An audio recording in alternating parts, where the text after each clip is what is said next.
12세 남학생입니다. 초등학교 1학년 때부터 틱장애가 시작됐다고 하는데요. 눈을 찡긋거리고 어깨를 들썩거리면서 손목을 뒤트는 행동을 반복적으로 한다고 합니다. 놀이치료나 뇌파치료를 했음에도 호전이 나타나지 않았다고 하는데요. 어떠한 상황인지 자세히 이야기 나눠보도록 하겠습니다. 시청자님 안녕하세요. 네, 안녕하세요. 네, 가족분 상담 원하시는 건가요? 네, 저희 아이요.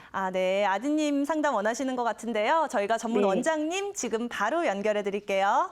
네.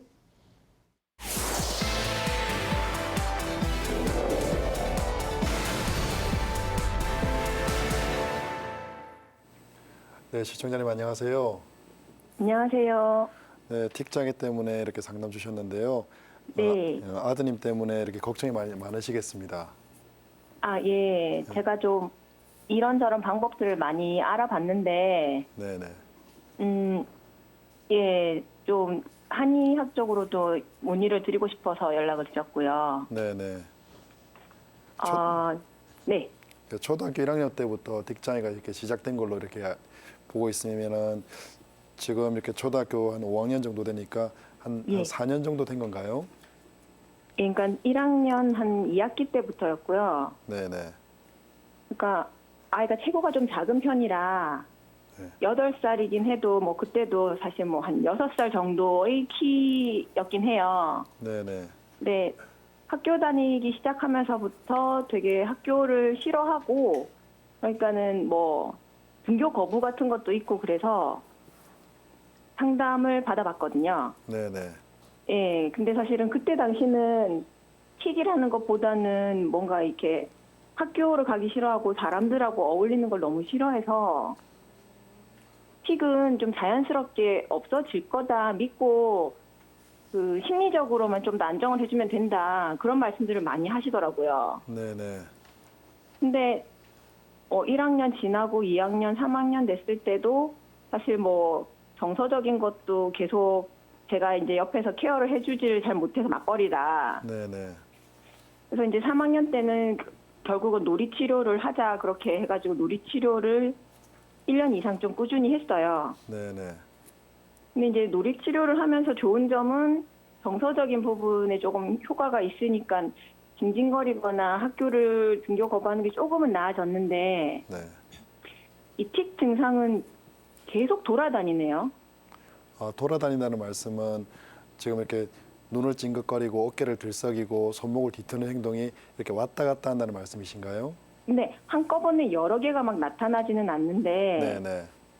이게 조금이라도 뭔가 불안하거나 긴장을 하면 네. 계속해서 나타나요. 네. 특히 이렇게 공부하거나 이렇게 학생 같은 경우 시험 때가 다가오면은 이런 틱 증세가 더 예. 심해지나요? 예, 그런 것도 있고 또 저희가 이제 남자아이인데 남자 형제가 없어서 그 성당 일을 좀 하는데요. 네네. 특히 이제 그거는 아이한테는 조금 힘든 일이긴 하지만 어쨌든 성당에서 뭔가 활동을 할 때 이렇게 긴장을 하면 확실히 틱이 두드러지게 나타나거든요. 네네. 긴장하면은 좀 더 심해지고요. 네. 그리고 학생이 혹시 운동도 좀 좋아하는 편인가요? 아니요, 안 좋아해요. 운동 별로 안 좋아하고요. 그리고 예. 혹시 이렇게 우리 아드님께서 어떤 네. 스트레스 받거나 그럴 때 어떤 취미 활동은 어떤 걸 혹시 하고 있나요? 사실 뭘 만들기 같은 걸 좋아해서 네. 혼자서 집에서 막 이렇게 종이 같은 걸로 뭘 만들거나 그리거나 이런 것들은 좀 하고요. 네네. 그리고 가끔 산에 가는 거. 가끔 산에 가는 거. 네. 그러면은 신체적 활동은 그 또래 아이들에 비해서 그다지 그게 좋아하는 편은 아니다, 그죠?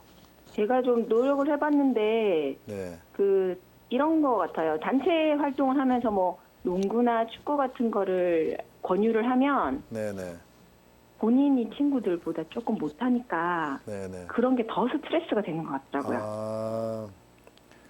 아무래도 학생이 좀 이렇게 하고 싶어하는 열의는 있는데 그게 이렇게 예. 좀 제대로 이렇게 따라주지 않을 때는 좀 더 이렇게 스트레스를 좀 받는 그런 형태네, 예. 그죠? 그래서 그럴 때면 더 이런 틱 증상 같은 것도 더 생기는 것 같고요. 네네. 그러니까 제가 그것 때문에 뭐 이렇게 더 스트레스 받는데 그 억지로 권하지를 못해서 네네. 태권도는 한 2년 정도 했고 네. 얼마 전에 검도를 하고 싶다고 해서 검도를 시작했는데요. 네. 예, 근데 지금 뭐 검도를 할 때는 특별히 틱이 나타난다거나 이런 거는 없지만 그렇다고 치료가 되는 건 아닌 것 같고요. 아무래도 그렇죠. 그러면은 이때까지 그 병원 치료는 해보셨고 한의원 치료는 아직까지 안 해보셨죠? 예, 근데 병원 치료를 좀 많이 해서 네. 사실 이젠 좀 다른 방법을 구하고 싶고요. 네네. 그 놀이 치료는 근처에 있는 심리 상담 센터를 통해서 했는데 그 심리 상담 선생님이 오히려 권해 주셨어요. 저희가 틱을 꼭 없애고 싶다고. 네네. 그런데 왜 틱이 안 잡히느냐 그랬더니 정신과를 추천해 주셨어요. 네네. 정신과도 이렇게 좋지만은 제가 볼 때는 한의학적 치료도 한번 해보시는 게 좋을 것 같습니다. 한의학적으로는 이렇게 틱장애를 여러 가지 이렇게 분류로 이렇게 해서 틱장애 이렇게 네. 분류를 하는데 그렇게 해서 이렇게 치료를 할 때 틱장애를 상부경추 교정이라든지 그리고 약침 치료라든지 그리고 다른 이렇게 한약 치료를 통해서 이렇게 하고 있거든요. 그래서 틱장애 아동을 관찰해 보면은 상부경추나 하부경추 쪽에 문제가 발생하는 경우가 굉장히 많습니다. 특히 상부경추 같은 경우는 뇌와 직접적인 관련이 있거든요. 그럼 목 말씀하시는 거죠? 그렇죠. 상부경추라는 것은 우리가 목뼈가 총 7개가 있는데요. 네. 그중에서 후두괄하고 1번, 2번 경추까지를 상부경추라고 이야기를 하고 있습니다. 그래서 네. 이렇게 목에 이렇게 자세가 바르지 않으면은 그 뇌 기능에도 이렇게 좀 이상이 이렇게 좀 생길 수 있거든요.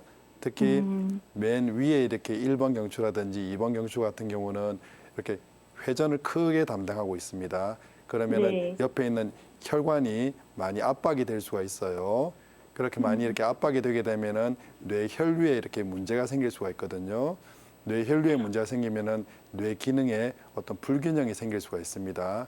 그렇기 때문에 이런 상부경추를 교정을 해주면은 뇌 혈류 순환이 좀 원활하게 되겠죠. 그렇게 되면은 뇌 기능의 활성화에 도움을 줍니다. 우리가 틱장애 아동들을 관찰해 보면은 이렇게 네네. 뇌 기능이 활성도가 이렇게 높은 쪽이 있고 활성도가 낮은 쪽이 있거든요.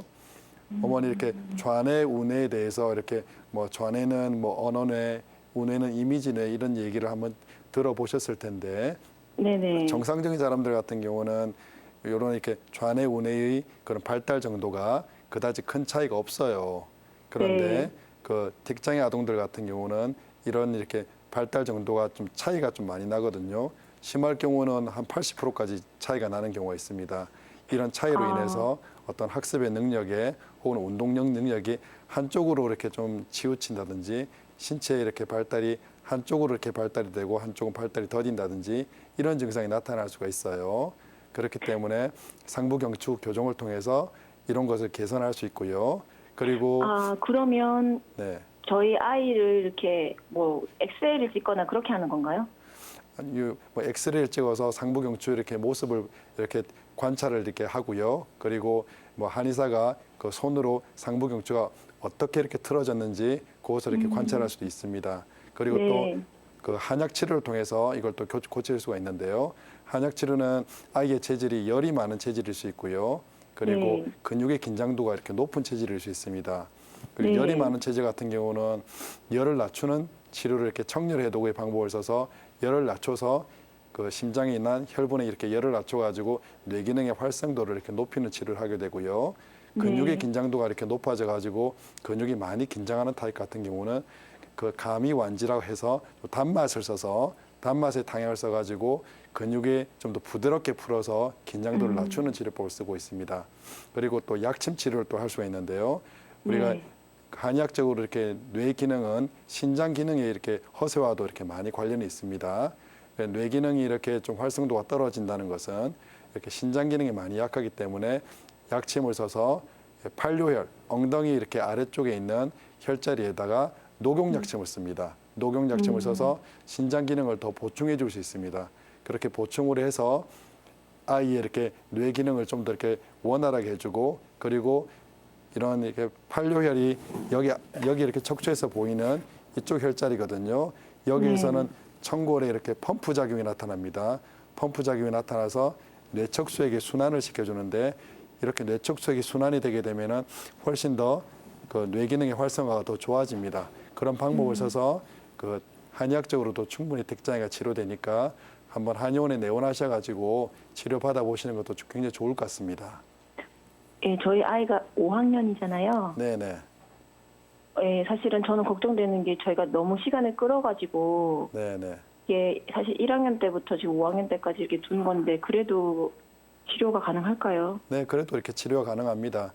예, 보통 이렇게 그 틱장애가 만성 틱장애라든지 뚜레스로 이렇게 연결되는 경우도 있지만은 그 근원을 찾아서 제대로 치료해주면은 아이들 같은 경우는 워낙 빨리 치료되니까 더 늦은 건 없으니까 걱정하지 마시고 한의원 내원하셔가지고 치료 꼭 받아보시길 바라겠습니다. 예, 감사합니다. 네, 어머님 도움이 좀 되셨나요?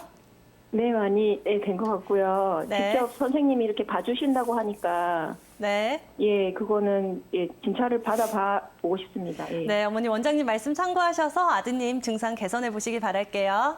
네. 네. 이렇게 두 번째 전화 상담 연결을 해봤는데요. 보통 많은 사람들이 틱이라는 질환에 대해서는 알고 있지만 그 원인에 대해서는 많이 아시지 못하는 경우가 많은데요. 원장님, 정확한 정의랑 증상에 대해서 먼저 설명을 해주시죠. 네, 틱장애 같은 경우는 소아과 질환에서 한 10%에서 15% 정도 차지할 정도로 굉장히 많이 발생하는 질환입니다. 틱장애는 뭐 아이들이 특별한 이유 없이 자신도 모르게 뭐 머리를 흔든다든지 어깨를 흔든다든지 이런 이렇게 몸통을 어떤 부분을 좀 빠르게 반복적으로 흔들거나 아니면은 어떤 소리를 내는 것을 의미하고 있습니다. 그 틱장애 같은 경우는 남자아이들이 여자아이들에 비해서 한 3배에서 한 4배 정도 높고요. 그리고 5살에서 7살을 전후해서 틱장애 증상이 이렇게 잘 발견되는 것으로 보고 있습니다. 그리고 틱장애가 발생할 때 1초 이내에 순간적으로 이렇게 나타나는 경우도 있기 때문에 사람들이 모르고 그냥 지나가는 경우도 있습니다. 틱장애는 그 종류는 크게 두 종류가 있습니다. 하나는 운동틱, 근육틱이라고 이야기를 하고요. 그리고 음성틱이라고 이야기를 하는데 운동틱 같은 경우는 뭐 눈을 찡그린다든지 그리고 머리를 흔든다든지 어깨를 으쓱한다든지 뭐 이런 동작이 이렇게 운동틱 혹은 근육틱이라고 이야기하고요. 이런 단순한 동작을 단순 운동틱이라고 이야기합니다. 그리고 좀 더 이렇게 복잡해지는 양상으로 나타날 때는 복합 운동틱이라고 이야기하는데요. 복합 운동틱은 뭐 갑자기 이렇게 다른 사람을 때린다든지 자신을 때린다든지 아니면은 뭐 제자리에서 뛴다든지 아니면은 척추를 갑자기 뒤로 젖힌다든지 어깨를 흔든다든지 이런 복잡한 양상이 이렇게 나타나는 틱장애를 의미합니다. 그리고 음성틱이라고도 음성틱이 있는데요. 음성틱 같은 경우는 소리를 낸다든지 킁킁 소리를 낸다든지 입술과 혀를 사용해서 뭐 빠는 소리를 낸다든지 하는 등의 이렇게 소리를 내는 것이고요. 그리고 좀 더 이렇게 복잡한 양상의 음성틱을 복합 음성틱이라고 이야기하는데요. 복합 음성틱 같은 경우는 좀 진단이 약간 어렵습니다. 진단이 어려운데 뭐 욕설을 한다든지 아니면 아무 의미 없이 다른 사람이 이야기를 반복적으로 계속 이렇게 따라한다든지 뭐 하는 이런 양상들을 이렇게 보일 때 복합 음성틱이라고 이야기합니다. 그리고 이런 운동틱과 음성틱이 다 같이 나타나면서 1년 이상 지속될 때 이것을 그 뚜레병, 뚜레스 디스오더라고 이야기를 하고 있습니다. 이렇게 특별한 이유가 없이 자신도 모르게 신체 일부가 아주 빠르고 반복적으로 움직이는 것을 틱 장애라고 말씀을 해주셨는데요.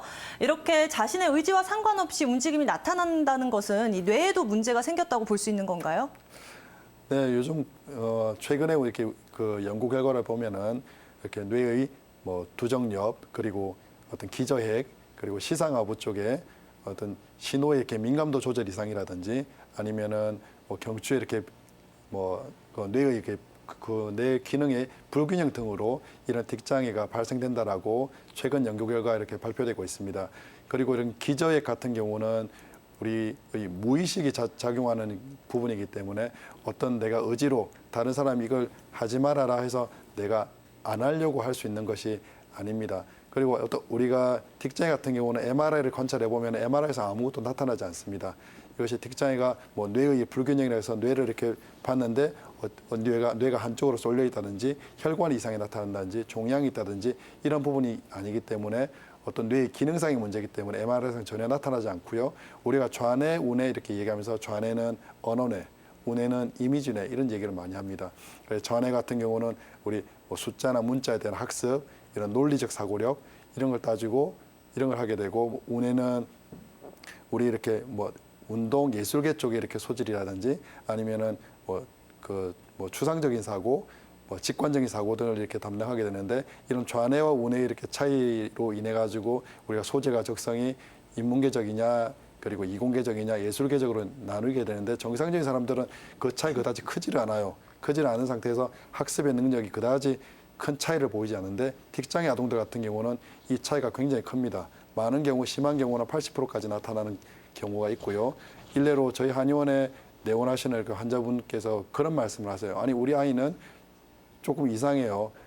잘하는 건 잘하고 못하는 거는 너무 못해요. 이런 이야기를 하거든요. 그게 무슨 말이냐. 또 행동도 잘하는 행동은 굉장히 이렇게 잘하고 못하는 행동은 조금 이해가 안 될 만큼 조금 이상하고, 이게 그 뇌의 차이 때문에 나타나는 행동의 양상, 학습이 안 된 것입니다. 그렇기 때문에 뇌의 균형을 바르게 해주는 것이 중요합니다.